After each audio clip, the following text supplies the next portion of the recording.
Assalamualaikum warahmatullahi wabarakatuh. Selamat pagi semuanya. Bagaimana kabarnya hari ini? Baik, ya. Hari ini siapa yang nggak masuk? Oh, masuk semua. Oke. Ada yang tahu hari ini kita akan belajar tentang apa? Ya, hari ini kita akan belajar tentang akuntansi perusahaan dagang. Sebelumnya kita sudah belajar tentang akuntansi perusahaan jasa. Nah, tujuan pembelajaran hari ini untuk mengetahui apa karakteristik perusahaan dagang, akun perusahaan dagang, transaksi perusahaan dagang, dan tahap-tahap siklus akuntansi perusahaan dagang. Ya, simak baik-baik ya agar kalian paham dengan materi ini. Langsung saja saya mulai pembahasan yang pertama, itu karakteristik perusahaan dagang.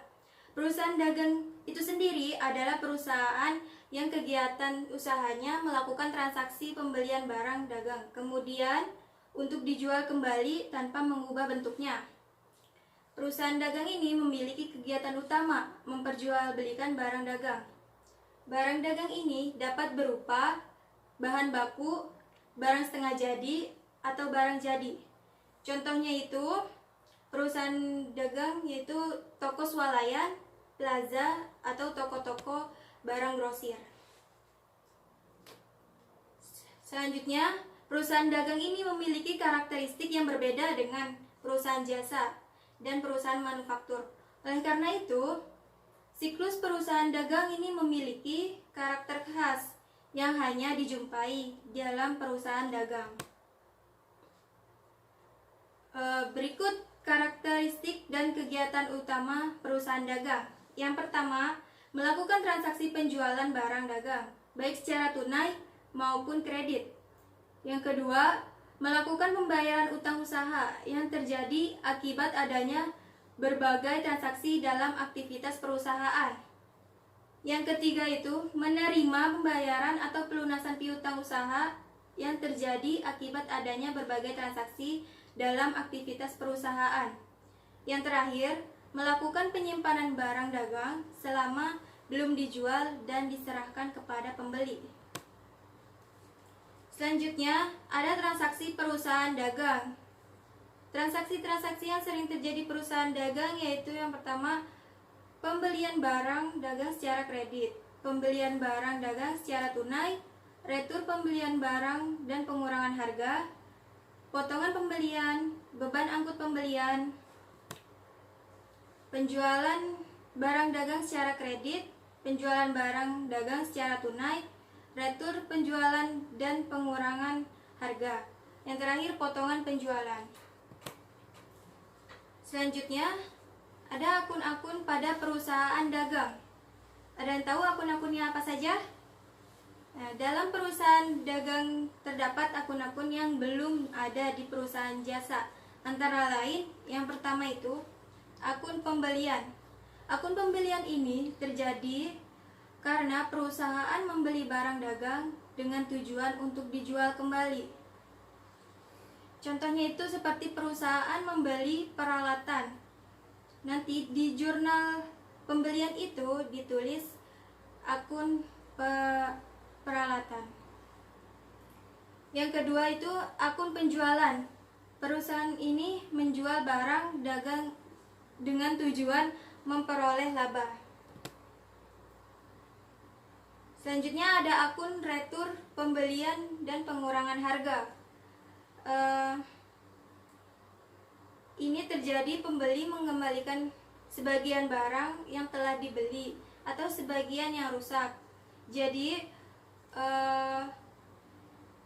pembeli ini mengembalikan barang kepada penjual karena sebagian barangnya itu tidak sesuai dengan yang diinginkan. Selanjutnya, akun retur penjualan dan pengurangan harga. Ini terjadi karena penjual menerima kembali sebagian barang yang telah dijual. Selanjutnya, akun utang dagang. Ini terjadi karena adanya pembelian barang secara kredit. Ada akun piutang dagang. Nah, ini terjadi karena adanya penjualan barang secara kredit. Akun potongan pembelian. Akun ini untuk mencatat potongan yang diterima dari penjual karena dapat melunasi hutang. Yang terakhir, akun potongan penjualan. Akun ini untuk mencatat potongan yang diberikan oleh penjual karena menerima pelunasan piutang. Selanjutnya, ada tahap-tahap siklus akuntansi perusahaan dagang. Ada yang tahu tahapnya apa saja? Yang pertama itu ada tahap pencatatan. Dalam tahap pencatatan ini, siklus akuntansi perusahaan dagang terdapat beberapa tahap, yaitu yang pertama transaksi atau bukti transaksi. Bukti transaksi ini setiap transaksi yang terjadi dalam perusahaan harus ada buktinya. Contoh bentuk transaksi pada perusahaan dagang yaitu faktur bagi penjual, nota kredit, dan kwitansi.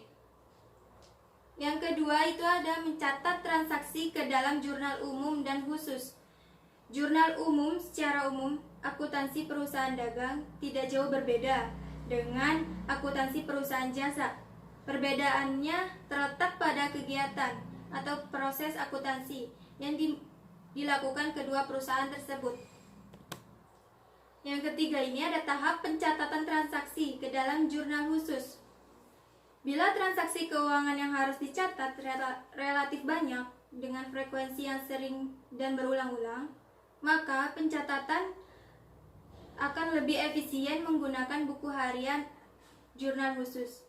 Jurnal khusus yang harus disediakan dalam akuntansi perusahaan dagang itu terdiri dari jurnal penjualan, jurnal penerimaan kas, jurnal pembelian, dan jurnal pengeluaran kas.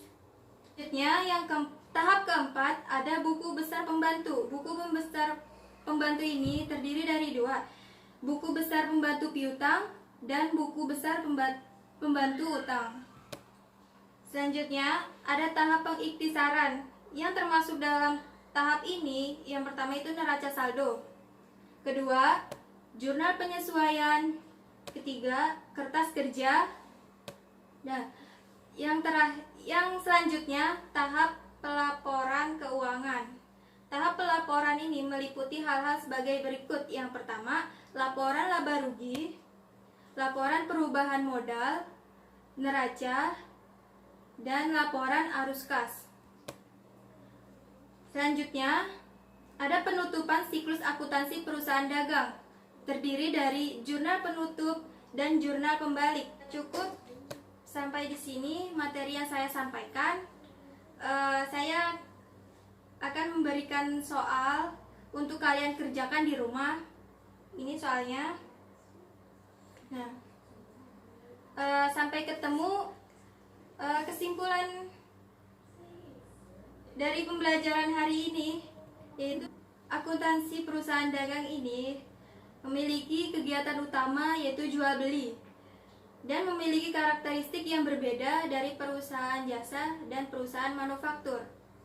Ya, semoga pembelajaran hari ini bisa bermanfaat untuk kalian ke depannya. Jika menjadi akuntan, semoga bisa sukses dan bermanfaat.